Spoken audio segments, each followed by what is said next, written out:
am Bichu Rajpal. So today we are going to start our first lesson for the new academic year. What is our first lesson? Computer system. Okay. The topics that are covered in this lesson are: what is a computer system, characteristics of a computer, components of a computer system, and working of the components. So now let us see one by one in detail. What is a computer system? Computer system refers to a computer along with any software and peripheral devices that are necessary for a computer to make a particular task. That means computer system is connected to any software and various devices like keyboard, mouse, monitor, CPU. These all comes under peripheral devices. These all are necessary now to perform a particular task. Okay, children? Next, characteristics of a computer system. Here are some characteristics of a computer system. Let us see one by one. Speed. No human being can compete to solve the complex computation faster than the computer. Okay. Next one. Accuracy. A computer is designed in such a way that it gives a result accurately. Storage. A computer can store huge amount of data with appropriate format and precision. Diligence. A computer can work for hours without any break and creating any errors. Next one. Versatility. Versatility means we can use a computer to perform completely different types of work at the same time. Next one. Power of remembering. It can remember data for us and therefore can retrieve all data in no time. Next one. No IQ. A computer does not work without instruction. That means human intervention is always required. Next one is no feeling. That means a computer does not have any emotions, knowledge, experience or feeling. Next one. Components of a computer. The computer system is basically classified into input unit, central processing unit, output unit, secondary memory. Okay. So we all know that a computer follows a basic principle called IPO, which means input, processing and output. Working of the components. Now let us see the working of the components. You already know, children, we will be giving the input to the computer through the input unit. For example, like keyboard, mouse, these all comes under input.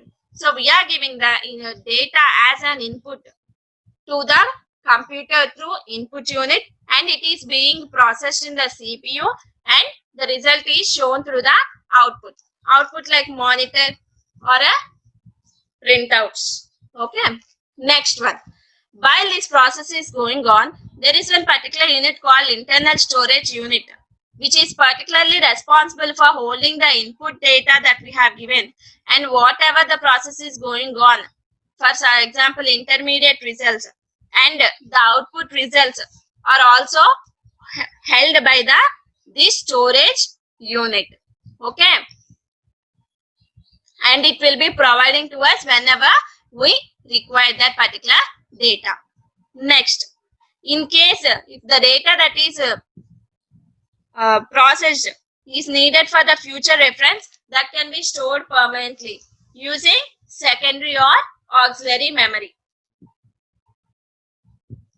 Thus, broadly classifying a computer system has the following major components: CPU, internal storage unit, input unit or devices, output unit or devices, auxiliary or secondary memory. So now let us see each of them in a brief. CPU.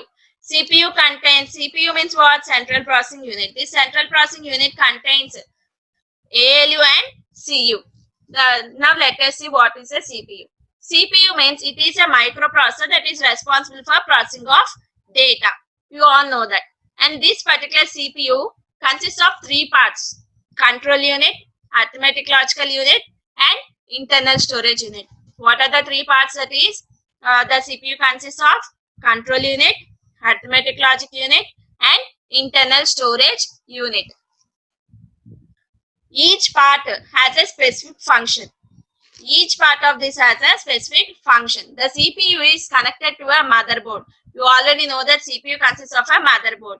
Okay, and this motherboard is also connected to other components like input or output connector, internal storage unit, and number of ports and slots to connect other components. You all know that USB ports will be available for a CPU to connect to the other devices.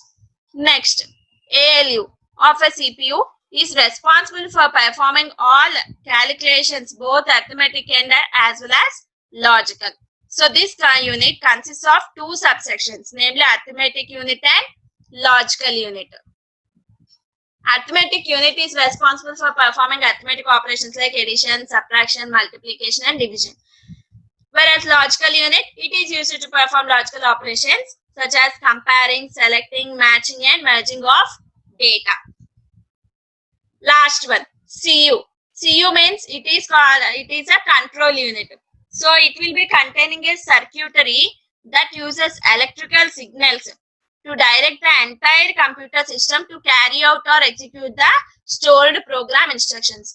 That means this particular control unit will be sending electrical signals to the entire computer system to perform any task. Clear? Next one, internal storage unit. Internal storage unit is what? It is a primary memory which can store the data and instructions and also the intermediate results. And it will also be able to supply that information whenever we need it. It consists of two parts, RAM and ROM. RAM means random access memory, ROM means read-only memory. Here is the image of RAM and ROM. The first picture which is straight is RAM and the next one is ROM. Next, now let us see the differences between this RAM and ROM. RAM means random access memory. Random access memory is a volatile in nature. That means the data will be automatically erased whenever computer is shut down, and it will be able to store the information temporarily. Okay, and it is also very expensive. Okay, children, there are two types of RAM, which is named as static and dynamic memory. Next, coming to ROM. ROM means read-only memory. ROM is a non-volatile in nature as it never gets erased where there is any shutdown or restart of the computer. The data that is stored in RAM cannot be deleted and it will be stored permanently.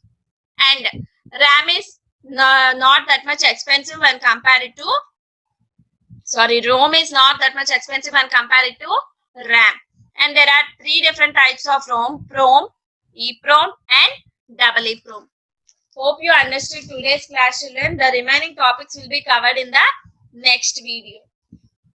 And your assignment will also be given to you. You should be doing that assignment in a separate notes, and it will be checked afterwards whenever the school is reopened. Thank you, children.